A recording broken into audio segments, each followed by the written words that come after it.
So in the Newton Stormwater Infrastructure Improvement Plan, it lists Cheesecake Brook especially as a priority project. So that's another reason that we wanted to take a closer look at it. And we are aware, of course, that Cheesecake Brook Greenway Master Plan report was developed in 2009. And we are hoping that we can build on that. I do have a copy of it here in case people want to pass it around and take a look. This plan focused a little bit more on transportation connectivity as well as traffic calming around the area. We would want to focus a little bit more on stormwater issues, mitigating those, as well as naturalizing the brook. Okay. So our goals are to build on this previous plan, to engage the community in the design process, so that we can have some habitat benefits as well as some flood control benefits for stormwater, and incorporating green infrastructure into the design. And we've actually been monitoring the water quality for quite a while. A sub-watershed analysis, I'll show you some of the historical analyses as well as the GIS analyses that I've done, just to maps basically of the area. We're in the process now of engaging with the community. We will, after this, have a design charrette, so like a design meeting, although this is our kind of first point of contact to have you guys give your input today.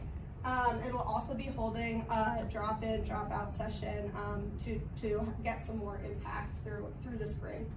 And finally, we do have funds to hire a consultant to develop this kind of conceptual design.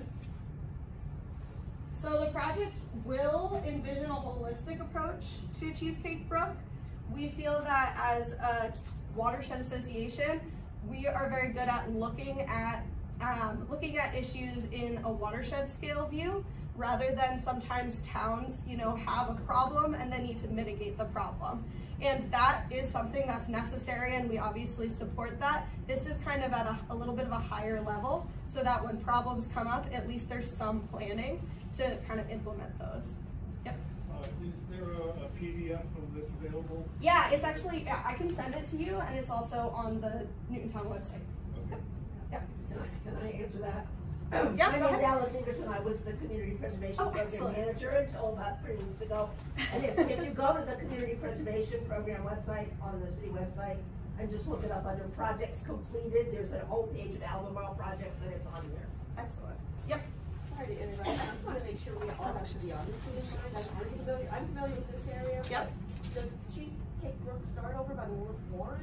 Yeah, so I will go into that in just a second. Yeah, I just want to make it clear what we will be addressing and what we won't be addressing in this project. So we are also addressing, we're going to want to build on the previous plans, suggest places for green infrastructure, and address stormwater issues. Now I know a lot of this area has issues with basement flooding. That more has to do with the groundwater, and this project probably wouldn't mitigate all of those issues. So that is something that is a little bit beyond the scope. And it's also, just to make clear, not a city-led project. This is independently led by CRWA. Okay. Can I ask a question yeah. about that last slide? I know it's not addressing it, but basement flooding issues, are there a lot of basement flooding issues along Cheesecake Brook? I believe so. There are. Some of you guys can answer that. Yeah. I found Cheesecake Brook, I have the same thing, and I'm way down at the other end, and I just didn't know if it was just me or if it's no, it's the everybody whole, along. my family's lived here since the 50s, and when I was a little kid, and it would rain, we actually used to swim in the basement. Wow. Yeah. Yeah. Yeah, and so I believe that is more of like a groundwater issue rather than a stormwater issue, where we have a lot of pipes that are coming into Cheesecake Brook from other areas in Newton as well, and I'll show you kind of where that watershed is. So this is some of our data that we've collected over the past several years. We do habitat assessments to see how suitable the habitat is for bugs that are the base of the food chain. And we've studied Cheesecake Brook for several years. You can see that it's had the lowest scores in channel alteration and channel sinuosity, so meaning it's been altered a lot, as you guys can just see with your naked eye, right? It's not a natural stream. It's been straightened, meaning it's not sinuous. That straightness means that there's less habitat space for all of the critters that live in there.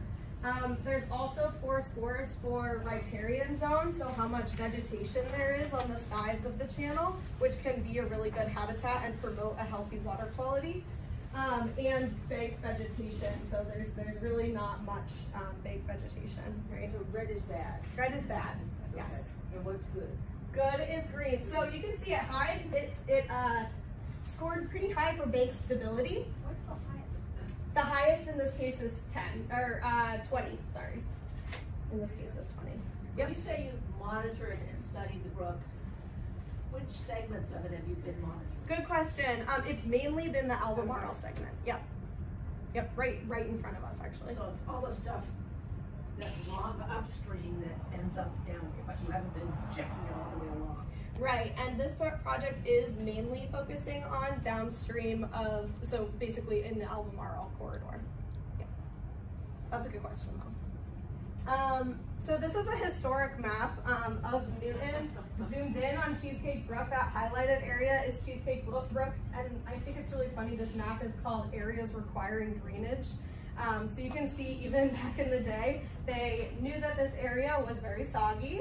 It's historically more of a wetland area, and of course, as many areas around New England, it was drained and channelized, and this is, what you see now is not its natural state. This is another historical picture where you can see this is kind of an in-between phase. This is not quite its natural state, but you can see it didn't have those armored banks like it has now. It has more of a V-shaped system. Just a little bit, can hold a little bit more water. Here are some of the, so someone was asking about how big is the sub-watershed. So this is all of Newton, and each color is a different sub-watershed, meaning that each color is basically another stream that the land drains to. So this orange is all of what drains into Cheesecake Brook, and then Cheesecake Brook flows out into the Charles River. Okay, this is a zoom in on that, and this overlay is all of the pipe network that is underneath the streets. So there are lots of pipes and lots of culverts holding Cheesecake Brook, but also just draining the streets that then go out into Cheesecake Brook. So it's a pretty urban area. This is a map of the different land uses in the Cheesecake Brook sub-watershed. So you can see a lot of it is green, so that's mostly grasslands, forests. We contain the Braeburn Country Club in here, but we have I-90 going through it, and we have lots of culverts that drain I-90 and go right into Cheesecake Brook, and of course this highly developed area along I-90 as well on Washington Street. This means that we have a lot of impervious cover. So impervious cover just means that when rain hits the ground, it does not soak in, right? So streets, roofs, you can see that 41% of this sub-watershed is impervious, meaning that all of that water is going into a storm drain, into the storm drain system, and then directly out into Cheesecake Brook without going in between anything. So it's not filtered. Whereas in a natural system, it would go land on a grassy area or trees, and those trees and vegetation would filter that water so that it was cleaner before it went out into the river. So this is a concerning area. Yeah? So behind the shoe barn, how does it go after that? Or maybe somebody said this. Like right around here? Is it cross 90 or is it under 90? Like, Yeah, so that's a great question. It is actually under 90. The shoe barn is north of 90, so it's already gotten under the shoe barn. Right, yeah. So if you can see, actually, it's easiest to see in this historical map. So the shoe barn is like around this area. Right. And all of this, these two main tributaries, there's some streams in the Braeburn Country Club, but all of this is culverted. So that's all in pipes. It is pretty long, yeah. Yep. Can you map showing what areas are marked as flood zones? Marked as what, sir? Flood zone? Flood zone. I don't have that, but that's a good thing that I will map in the Because future. USGS says like from West Newton down to the top of Albemarle Park. Okay. And from the bridge on Watertown Street down to the river. Excellent. So this is actually an unmarked flood zone. interesting. So that would be a FEMA flood zone map, probably? Yeah. Okay, great. Where does the brook actually begin? And I don't think it's at the Brayburn, because if you go to the Brayburn, it's already a fair amount of water in it, if water. Yeah, it is out there. I mean, there's small streams that lead into it. I That's was the told it first one. starts in the Highlands, actually. Is that true? You guys are more familiar than me with the neighborhood names, but this is the sub-watershed. So my understanding is that it starts like here, and up here is another of the tributaries. Is this the Highlands up here? No. It's east and central. Okay. So maybe not quite the Highlands.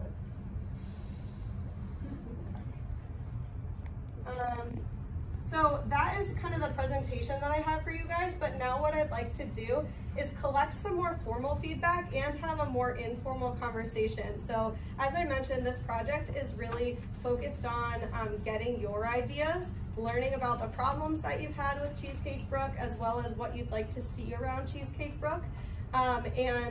We want to incorporate that feedback into this big design.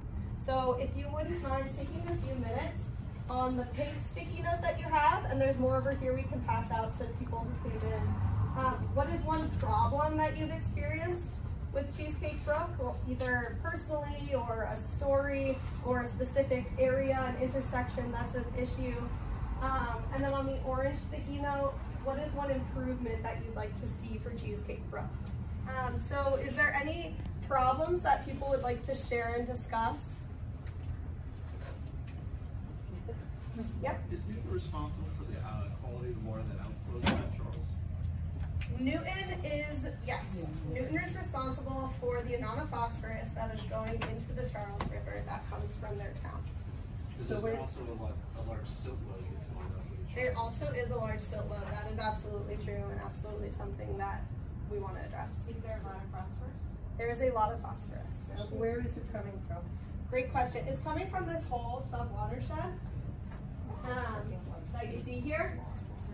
It's coming from basically stormwater runoff from people's roofs, people's lawns, as well as from I-90, Washington Street, the big streets that are around there.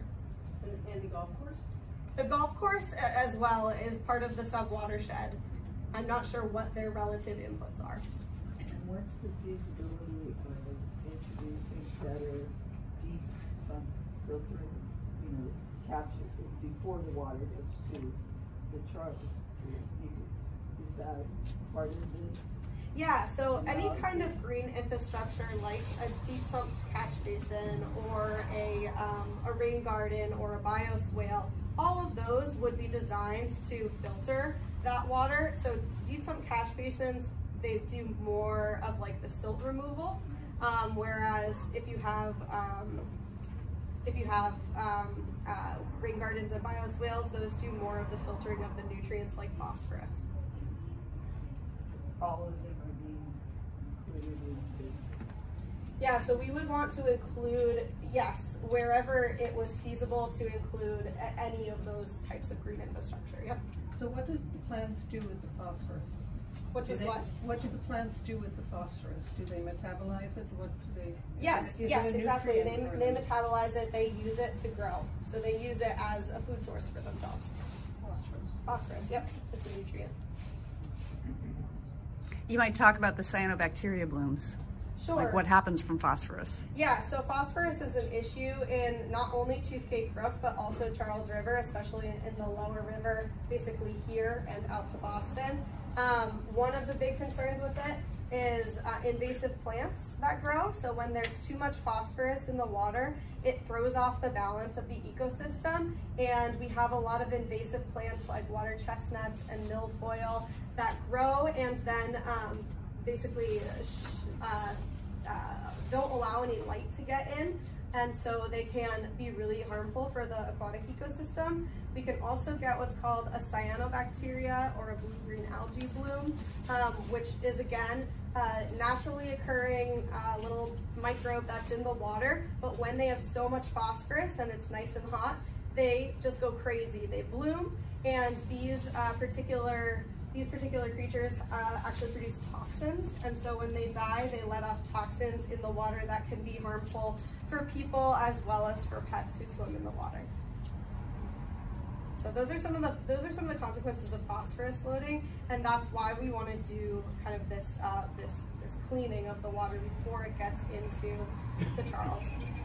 Yep. So can you give us an example of how water that's currently in the Cheesecake Brook, whether it's dated or not, would be rerouted or somehow brought to these swales? Like, what would that look like? Where would that happen? That's a great question. So one of the major examples that was in the master planning process in 2009 that was mentioned were these paved swales on the sides of the brook here, just like the one that you can see right out the door actually.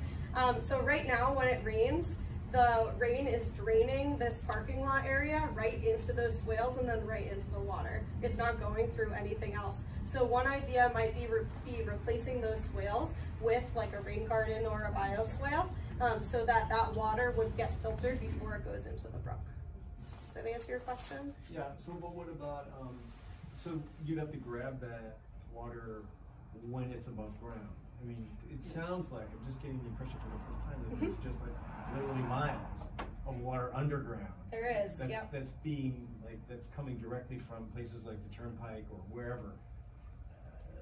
When do you grab that? I just That's a great question. Yeah, so if we were just to install green infrastructure or reimagine the banks along Albemarle, it wouldn't be addressing what's coming from further upstream. That's correct. So that would still be a source, but we would be doing something, right? So that's the plan, do something. Yeah, that's what. I'm just asking. Yeah, I mean, I think that we want to do as much as is feasible, and kind of starting with this area seems like the most feasible. And something that the community has embraced in the past, right?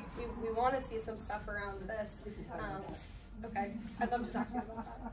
Okay, so just following up on this gentleman's question, is there any daylighting that's feasible? It's a good question. I don't know the answer, honestly. I don't. A lot of it is underneath streets and homes right now, and so it probably wouldn't be completely feasible, but it depends on what you want to call feasible. I can't imagine anybody digging up any parking lot. Yep. Yeah. I think the Dunstan East project up that's going to incorporate the land that the shoe barn is on. Yep. Has talked about doing some, if not daylighting per se, because I think that the streets are going to be straight side of the ditch at that point, but broadening the banks, providing more public access, doing amenities, blah, blah, blah. So there maybe, and I don't know what there is in the last version of the Washington Street Vision Plan, but I think there was a lot of talk about Cheesecake Brook in that as well. Yeah, we've actually reached out to the folks that are doing that project in the shoe barn location about possibly incorporating some of these ideas into their design, because they are going to be right there and changing what happens to Cheesecake Brook area. So that could potentially be a really good thing. Actually, and beyond that, we reached out to I-90, or to MassDOT. Yeah, so actually in that location, there's also a big outfall that is coming from, so an outfall is just a pipe that goes out from a culvert. An outfall that is coming from I-90 and draining some of I-90. So we've reached out to MassDOT to try to see if they would be open to incorporating some nutrient reduction or sediment reduction going into that Cheesecake Brook while this Dunstan East project is going on.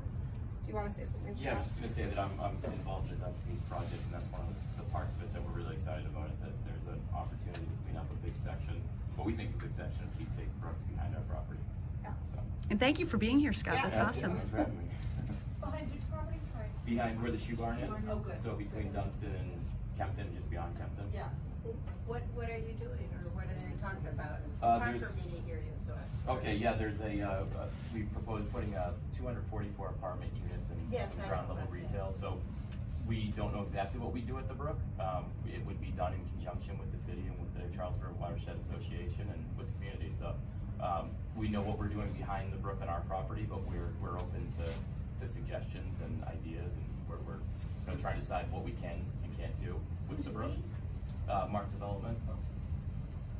So can I ask the neighborhood a question? In 2009, flooding of this actual pavement was an issue. Is it still? Yes. In fact, I have a picture that I just pulled up from guess it was August, that I took down at the very far end. Okay. Shows the water right up to the street.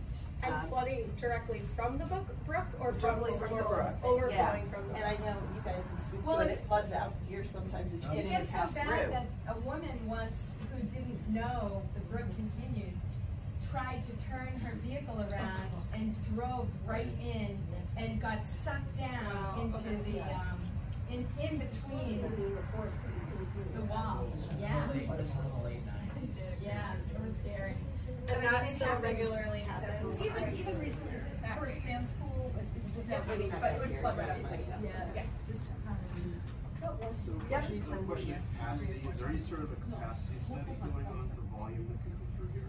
So that's something that the city brought. We've met with the city about this project as well, and they're very interested in learning about that. So we want to try to incorporate that into what our engineers do who produce this conceptual design.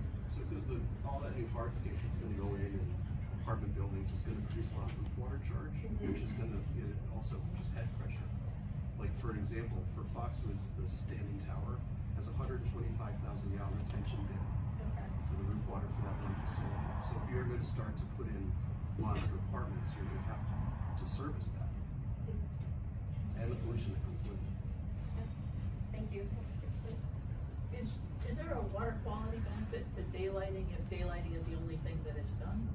Yeah, so I just want to make it clear that this section that we're talking about producing a plan for is daylighted, but if theoretically we're talking about daylighting in either the upper areas of Cheesecake Brook or anywhere else really, yes, water quality is absolutely positively impacted, because then there is an air-water interaction that doesn't exist right now, right? So you can get better oxygen levels that are in the water, which increases the capacity for all kinds of critters to live there and thrive. Absolutely. Yep. So just to follow up on some of these questions, I know there's this constant battle with humanity, like, you know, all the development and everything and the water quality. So are there any potential solutions from like the biotech world? Are there any kind of like bacteria that can help metabolize phosphorus? And you know, you obviously have to take it and a little bit carefully because you don't want that to overwhelm your system. But is there some analysis around that that could be useful? Yeah, so that's a really big question, right? That's definitely probably not something that we'll look at in this project. That's really like when you have you know, issue that needs to be mitigated right away, kind of thing. What we're trying to do is address these issues from the ground up. So yes, there are, I believe, I don't know if anywhere in the US is using this right now, but I believe in like Canada and some other places, they may be using, you know, some kind of treatment for phosphorus when it's in the water already. But that's again throwing off the balance of the ecosystem, right? So that comes with pluses and minuses. Yeah.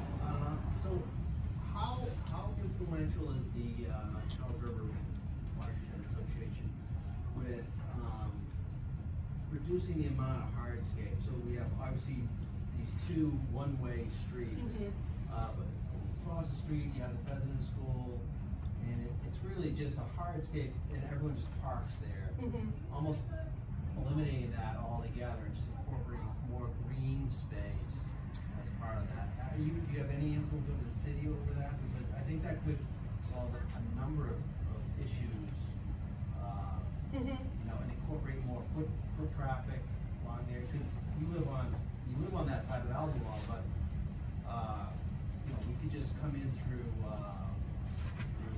Watertown Street on our end as well, because this is just park area. Right.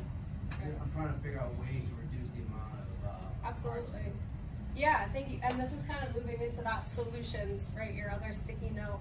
I think that what is really going to affect the decisions the city makes is you all. So if that's something that you want to see, then we would love that feedback. You know, we can incorporate it into our design and advocate for it if we get more funds for this project. But that design is ultimately coming from what you all want to see. So, is there anything else that people wrote down that might be something they want to see along Cheesecake Brook? Sorry, I just wanted to follow up on Sure. that idea. Are you saying that maybe our side of Albemarle could be two-way and this side could be a dead end for the... Or two-way, each side, so a small section would be two-way where the houses are in Albemarle. Yeah. But the other half of Albemarle where the Pheasant School, there are no houses. So you could make it all green. So why is there even a street yes. there? Right? Okay. Okay. So just incorporate more green, and then just have this to be two-way. Obviously there would have to be some, but it would involve some structural changes required to improve the brook. Yep. Yeah, no, I think that's definitely something This that is we need to get people flux anyway. Yeah. We're a bunch of neighbors are working on starting Friends of Albemarle. So We that would started be that actually something. in the early 90s. I know, it's a restart. It's a restart. we have, It's a refresh. Yeah, we did a whole plan on This it. is it. It's happening again. That's it. In Curtis. Yes. Is that it that Yeah. we share? Okay. Yeah, so maybe we can get together and work on some of those issues, because it does take a voice. Can I have, I could say one thing. Yeah, absolutely. And it's kind of an odd thing, I'm trying to figure out which sticky it fits on, but it's kind of, people don't see Cheesecake Brook as a tributary of the Charles River. They don't see it as much more, I heard people talking about it as a ditch over the last few months. It gets ignored, it gets polluted, and I don't think anyone means to do it. But it is actually a wetland, and it would be great if we could talk about it more. I think part of the problem is the appearance of it is not, it's not full of naturalized plants or green gardens or, you know, and I don't think people have a lot of consciousness about it. So Yeah. it would be a huge benefit. So maybe part of the concept would be having, more signage, doing more outreach around Cheesecake. Engaging the community, and sharing where it goes, because I think just when I tell people it goes to Charles River, they're alarmed. Very alarmed. Yep, I've had some of the same reaction. So, I've heard people call it a ditch too. So do you think that it's the bricks that make it a ditch? I do. Imagine if it didn't have that, if it was, plants, didn't have hardscape along the side. I don't know. How wide is the water course actually? So is it just the walled section, or is it actually the outflow sections as well that comes up to the road? Like how big is the brook? 10 feet across, I think. Is that what you're asking? Like, Yeah, what's its water course? Yes. Yeah. Well, I know, but officially, what is its water course? I'm not sure exactly what you're asking, I guess. The banking. There has to be some dimension. In terms of mileage or? No, width. Oh, width. This gentleman said 10 feet. I think that's about right. Yeah. Why did they put in the bricks? They thought that would be a solution for flooding.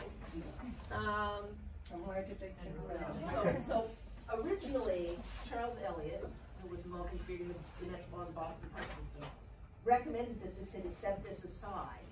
And that's what your wider, greener looking black and white picture is of. And he said because the value of the property on either side would be enhanced by having the park and water feature, the city would actually end up fiscally in a good position if they did that. So they did that for a while. And then that made the area safer for development because there wasn't so much flooding. So then there was more development and then there was more flooding. So we deepened the ditch. And then that made the area safer for development, and then there was more development, and then there was so if you look at, if you go to archaeology of those walls, you will find that the best built walls are at the top. And the further down you go, the crappier the construction is, which is one of the reasons they fall over. So it really does require a little archaeology to sort of figure out how to undo all of that, because we did it in increments. And I'll give you the, I don't know how many besides Ted and me remember Thelma Fleischman from the Newton Conservators, but Thelma took, for years and years and years, every time she came across a reference to a body of water in Newton, she put a note on a note card. There's a shoebox of all her note cards at the Newton History Museum. And I've got notes from her Cheesecake Brook ones. And it basically documents this incremental process of, you fix the problem, and then you create a new problem, and then you fix that problem, and you keep going like that, and that's how you end up with what we've got now. Yeah, that's great insight, thank you. There's in Newton Center Playground, there's a brook there. Is that part of No, Or is but that it's laundry? treated in the same way though. Yeah, yeah, it's Exactly the definitely same was, because I've technology. seen pictures of it in the turn of the century, and it was just a stream. And then it got all formalized. And then it got made safe to be in a Yes, playground. that's right. Yeah. So another question too, and I don't mean to minimize it, I think that the proposal to use the plant life to filter out impurities is great, and it would go a long way, but it's really only, and I shouldn't say really only, I don't mean to minimize it, but it is dealing with rainwater. And maybe water that runs off the street here. Right. But what I'm understanding is that the vast majority of water that is, that is coming towards us here in the exposed part of the berg, we won't have any control over. I mean, that could be coming directly from drains and streets. That could have, animal feces. That could have oil and gas. I mean, and we're really not addressing that issue. And I'm just to understand what the parameters of this. Yeah. So let me break that down a little bit more. So I use the example of these paved swales, right? That we could potentially put something in them that would get all of the water that's draining from this parking lot. But another critical place that we put green infrastructure is near outfalls. So outfalls that are basically draining this whole area and are connected to this pipe network. So we would put the green infrastructure there and design it to take the amount of water that we know is coming out of that pipe network, so it would be cleaning all of that. So when you say outfall, so what does that look like? Yep, so there's a few actually right on the side here. As you drive out, you should take a look. It's just a pipe that's bringing water from other places. Right. So from around the city, all of the storm drains are networked underground, and then that pipe comes out into the Cheesecake Brook. In fact, there's a pipe over where the President's School, when they redid their field turf, there's a whole new pipe section that they built that takes all the flow from Wildwood Street, those flows right through there. These fields are artificial turf, right in the rough. You can see that some little cement structure there, right adjacent to the bridge. So the idea there would be then to sort of just stop that somewhere, right. Like give it a place to. Right. So instead of going through a pipe directly down into the brook, we would take the end of the pipe out, put in some kind of a filtration, so biofilter, and that would then filter the water through and then go out clean into the brook. Make it big enough to do that? A biofilter? What was the question? I mean, how would you make it big enough for that capacity of something water pouring out? Yeah, that's a great question. So when we design these green infrastructure systems, we take into account the amount of water that's coming down from wherever that pipe is feeding, and we design it to be big enough. There are actually calculations we can do around that, and we can see how much phosphorus is going to be coming out of the water, basically, as it goes out. Would those potentially be in people's neighborhoods? Yes, that's the question. Yeah. Who owns the land? Where would we put them? We're kind of crowded. Yeah, that's a great question, and it can be a combination of things. So CRWA works a lot with the municipalities directly, and so we usually try to prioritize putting those on town-owned land or on right-of-ways, so along the streets. Those are some of the kind of optimal spaces to put them because your roadways get redone every once in a while. So incorporating something like this can be a little bit more expensive, but you're ripping up the area anyways. So you can put it in kind of at an opportune moment. But we have in the past tried to work with homeowners to have them look at where the water is running off of their properties, trying to install a rain garden or something like that as well.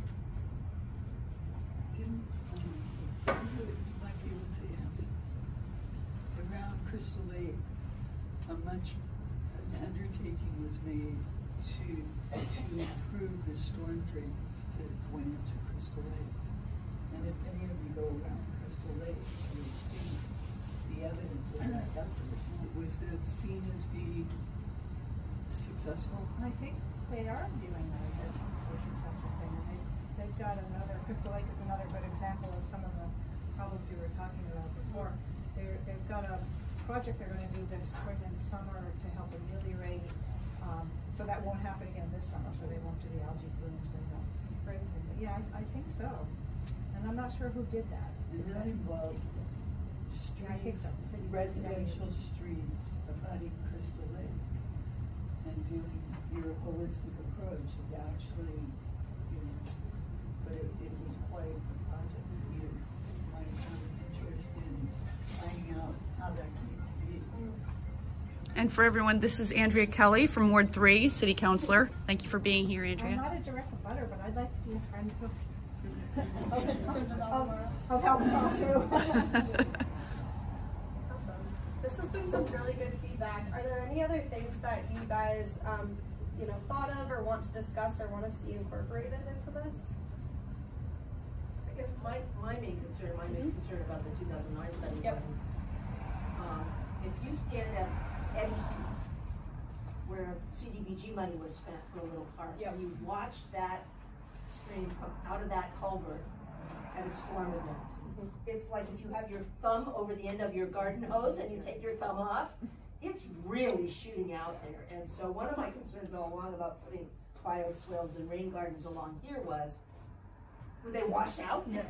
How do you build them so that while you're working on controlling and managing stormwater further upstream, these don't just have to be rebuilt every 5 years? Yeah, absolutely. Yeah, that's certainly a concern, and any kind of design would take that sort of water into account. But the idea on installing even just like every bit you can do to slow it down upstream, right, spread it out upstream helps. Exactly. Well, so that they did do some of that, you know, a number of years ago. In fact, at the end of Albemarle, as soon as it goes into the Charles River, take on that, it does get washed out. You've seen it here. It's washed out every time they try to experiment with it, but effectively they get it built up, especially along here, because this is the lower side. So this is the side, literally right here, right in front of us, gets flooded on every street. And stuff's that go back cool. Yes. So is there, I'm sorry. Is there any part of this, like like at Fresh Pond, there seems to be a big thing about aerating the water and oxygenating it. Is there any part of this that's relevant for? Not particularly in this case. So ponds tend to have a lot less oxygen in them just because they are stagnant water and not flowing. So it's a pretty different situation. So the stuff that comes through the pipes, it has plenty of oxygen. It just it has other stuff. Well, so what's culverted probably has less oxygen than it should have, as we talked about if it was daylighted. But then once it gets into the daylighted channel, it generally, I mean, we saw that it is impaired for oxygen. It does not have enough oxygen, but it's better in the sections where it's daylighted than where it's not. Yeah. Would you need to fix or the city need to fix the pool leaks? Supposed to be thousands of gallons of water. I'm not aware of that. Right next to us. The natural spring. There's a spring that runs under the pool. Oh. There's been a leak in it since it was built, back in the 60s. Interesting. I was not aware of that. Yeah. That's good to know. In fact, it flows directly into Cheesecake Brook. You can see it. Honestly, flows right in. Okay. Great. Well, this has been wonderful. The next steps in this project, is there anything else people want to share? Are you going to collect the green? Yes, I will be collecting your sticky notes, and I appreciate you guys signing in. As I mentioned, the next steps of this project are to have a community design charrette. So this was kind of more of an information session just to gather people and have time to kind of digest this. But then we're going to be asking you all and any other of your neighbors who you think might be interested to come and sit down with a big map and try to draw some of this stuff out, right? So trying to imagine what this would look like in a little bit more of a concrete way. And we're looking to have that probably at this field house again in March. We will get a date out to you guys since you signed up with your email. And then have a survey that goes out as well. So it's going to be something pretty simple, but if you guys could all help distribute that to your neighbors, that would be excellent. And then we'll go forward from there with our conceptual designs. Thank you.